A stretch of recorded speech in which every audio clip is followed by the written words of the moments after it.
Hi there. Hello, So I'm Melody Bacon, and Ron Bacon.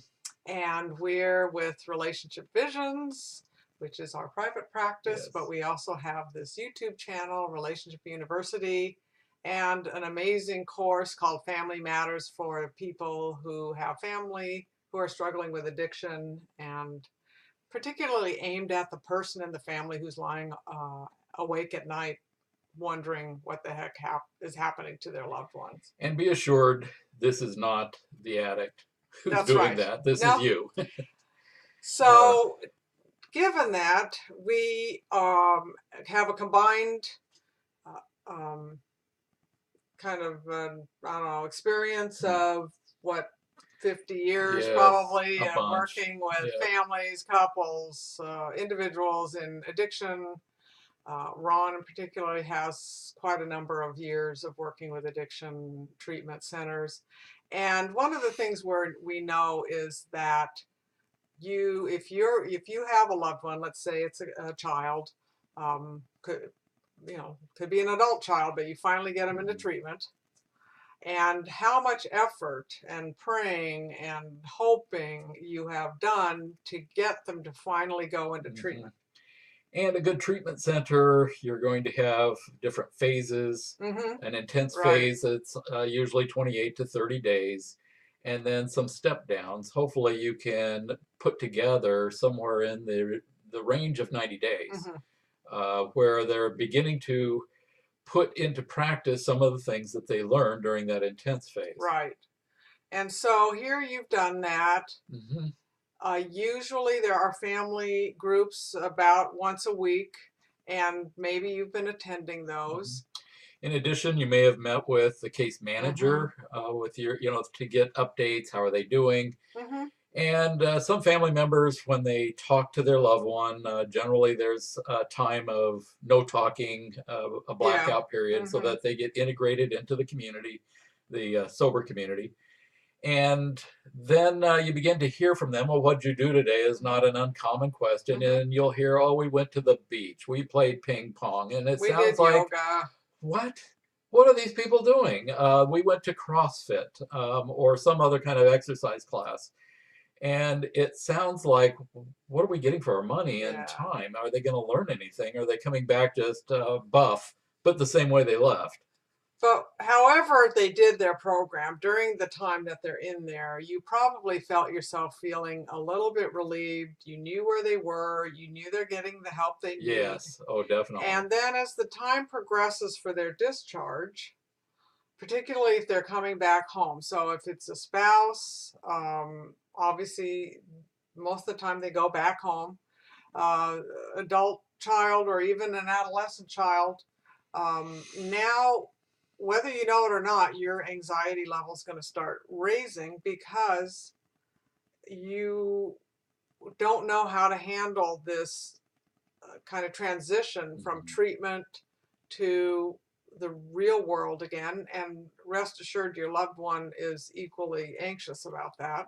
Right, right. That many have found a place where they can express anything. They're fully accepted no matter what they do. I mean, Mm-hmm, there's consequences for old behaviors as they're sorting mm-hmm. out how to make the change. But there's this, if you're willing to run, do our program, we're willing to have you. Well, it's a And safe place for them too. yes, So, yes. for example, I spoke with someone the other day who, during his treatment, wanted to be in a facility that was not quite a lockdown, but it was one where you didn't have much access to the outside Yes. because he didn't trust himself Hmm. not to go running to the nearest pharmacy or drugstore and or supermarket and get some alcohol. Hmm. So they're in a safe place where they know that they're not going to be put into the realm of temptation. So here they are coming home. They have a game plan. The case manager will generally have worked out with them, what their next step should be. But in the meantime, where does that leave the family Right, and how do they best respond to right. this? And that's what we want to talk about today. And I'll let Ron start with what would be the first suggestion you make to a family member who's awaiting the arrival of their loved one from treatment. Get into your own program, and that can be a combination of al-anon and therapy. You Mm-hmm. need some place where you can talk about your feelings because you are going to be afraid. They're going to Mm-hmm. do certain behaviors that will trigger off a fear response in you. It Mm-hmm. just is going to happen. There's no way to not do it. Sometimes it's real. And Mm-hmm. to know, well, what do I do about that? How do I know if they really are relapsing? Right, What you don't want to do is, set up like you're going to be their new case manager. I think that puts you in a oh, negative position, and it doesn't um, create a situation whereby that person's going to right. stay in recovery. Right. A spouse is going to be in now a one down position, Mm-hmm. and they're going to move. They'll argue, saying Mm-hmm. this isn't right because they're trying to become equals Mm-hmm. again. They've underfunctioned for however long, Yeah. and now they want to be equals, and that takes time. But it can't be you saying you're not ready. Well, and you don't want to turn into somebody's functional parole officer, Right. Oh my. check in with me, do a breathalyzer Yeah. or a pee test. Nosalizer. Yes. And yet at the same time, without being pessimistic, realistically, many people need more than one treatment episode. Mm, And unfortunately, what happens is, you think if you're what they call a normie, someone who doesn't struggle with alcoholism or addiction, that all the pain that that person went through, maybe through detox, they're sicker than a dog mm, or mm, mm, whatever. mm, And then, the 30 or 60, 90 days of treatment, all the things they've learned, how much better they felt while they were in treatment, all of that, you think, great, they've learned what they need to learn. It's going to stick. mm. And gosh, wouldn't that be great if that was the case? And yet it does stick to a degree. When they do Yes, that's relapse, a good point. they don't have the kind of, wow, guilt-free, I'm going Right. to use and I will feel all the weight of the world off my shoulders. Hmm. They now have guilt. They know You they're can't not doing right. And can't unring a bell. right. They know And what they so know. it's there, and just trust the process that when you see something like that, you call your therapist, you call your sponsor, you get yourself to your meeting because the goal of our program is about how to maintain serenity and peace regardless of what your loved one's doing. Hmm. Yeah, the Family Matters program, Yes. which is, how do you walk through your life journey and not have the addict be the one that determines whether you have a good life or a bad life. An example of someone that I worked with years ago in treatment, he was there for alcoholism and discharged, went immediately to a liquor store. He didn't even go home. Mm-hmm, mm-hmm. And he came back, I would say maybe a week later. It wasn't Mm, very long. And I saw him in group, and well, here you are again. And he says, first thing he says to me is, "Well, you ruined drinking for me." I said, "Well, what do you mean?" He goes, "Well, now I know what I'm doing, and it's not the same." So, You're welcome. yes, and that's probably why he didn't go another 10 years, Yeah. in between treatments. So, the fact is, though, that there's a high possibility that your loved one will relapse. Um, it's kind of a mystery as to what makes a person Mm, turn that corner. And yeah, I've spoken to many addicts because I'm also interviewing for a book I'm writing on addiction treatment. And they themselves don't know why mm-hmm, after multiple mm-hmm, treatments, mm-hmm, one day they wake up and they're looking at a bottle of alcohol or they're looking at the pills that they have and they just realize their life is a mess mm-hmm, and they don't want to live that way anymore. mm-hmm, mm-hmm.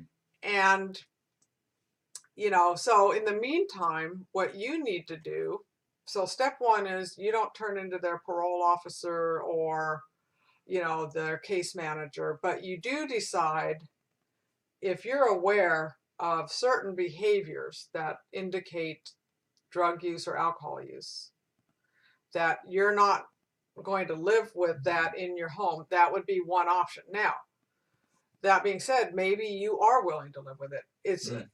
and Mhm. that's a legitimate choice. Mhm. Free country. You're allowed to live with an active alcoholic and addict, If you're going to do it, just do it pleasantly. but realize it's your choice. Mhm. And maybe you're not ready to say to Yeah. that person, you know what, if you're going to use whatever, you need to find another place to live.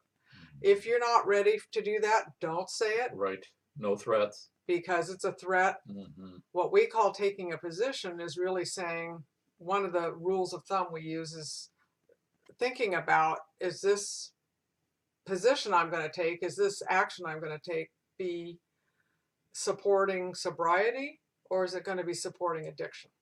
And it's not always as clear cut as Mhm. that, Mhm. but sometimes it is. Sometimes in your heart, if, let's say you got someone who is out on the street and they don't live with you, but they call whenever they need money. Mhm.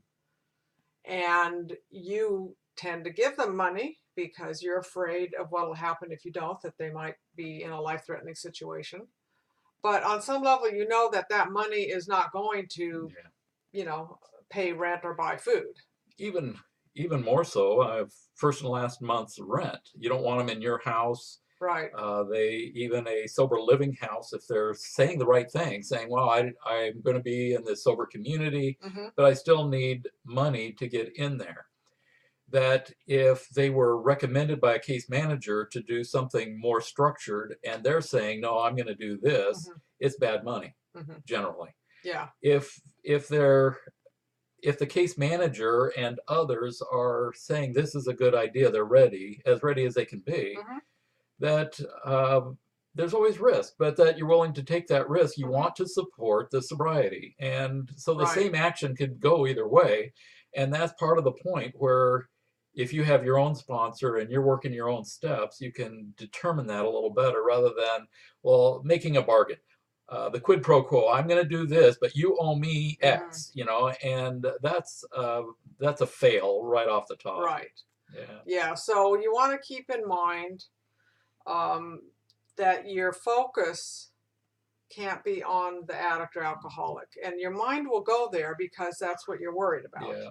So you can't stop your mind from wandering over there, and all you can do is catch yourself doing it, bring it back, put it onto yourself. Now, what does that look like? What would be an example of that? A recent example would be me determining I'm not going to comment about other drivers on the road and finding out that it's harder than it looks. Well, that's a good point. My And wife doesn't like it, and I know she doesn't like it, and I do it anyway. and any behavior that we've identified as, something maybe that's not in keeping with our values, the person, if in my case as Christian, if Jesus were sitting next to me, would he be happy with what I just said or did? And then Some of those drivers he would bring down fire and brimstone. I'm telling you. so, but I think it's a good point of why we say al-anon or nar-anon, Yeah. because some people will say, why should I go to a 12-step? I'm not the one with the addiction. But we all have something that, if nothing else, we're part of the addictive system of this Right. person. Generally, by the time somebody gets into treatment, the whole family has organized around that addiction or alcoholism in ways that they don't even realize. Right. And so what this does is help you take the steps of 12-step, Mhm. recognizing you're powerless over your tendency to be anxious about this person, Mhm. that you require that a higher power, God, something larger than you, and you're going to turn it over to them. Mhm. And sometimes it's an hourly journey, Mhm. because if this wasn't really something to worry about, you wouldn't be as anxious. The fact is that your loved one may be in a life-threatening Mhm. situation with their drug or alcoholism. And if worrying and being anxious prevented that, I would say absolutely do it. But the reality is it doesn't prevent it. In fact, might prevent them from actually getting into treatment Yes. Mhm. Yeah. in an earlier phase because they're too busy fighting against you and your anxiety and not having to engage with their own Mhm. issues. So those who have joined our program can ask specific questions. We'll have live webinars. There's some of that feedback in a subsequent video. Perhaps we Hmm. will list some specifics. Something like as simple as going out to dinner. Do you order a wine Wine. or beer yourself? Do you take Is it all out of your house if right. you like an occasional beer? If you're going on a family vacation, do you buy a ticket for them? What if Hmm. they can't make it? Are you out? Are you willing to Yeah. be out the money, or are you going to be resentful? Yep. So a number of things like that. Yeah. So that's a start. We obviously know that these are concepts that you have to live with for a while. So we definitely advise that you look at some of our other videos on this channel, like Hmm. our channel, share a video, check out our Family Matters program. You just need to type in relationshipuniversity.teachable.com, relationshipuniversity.teachable.com, and that will get you to our, you just sign up for free and you will see Family Matters, and that's the program that is designed to help you take a deep dive into how to live with an addicted loved one, whether they're in recovery or not. Hmm. So we'll see you next time. Thanks for joining us.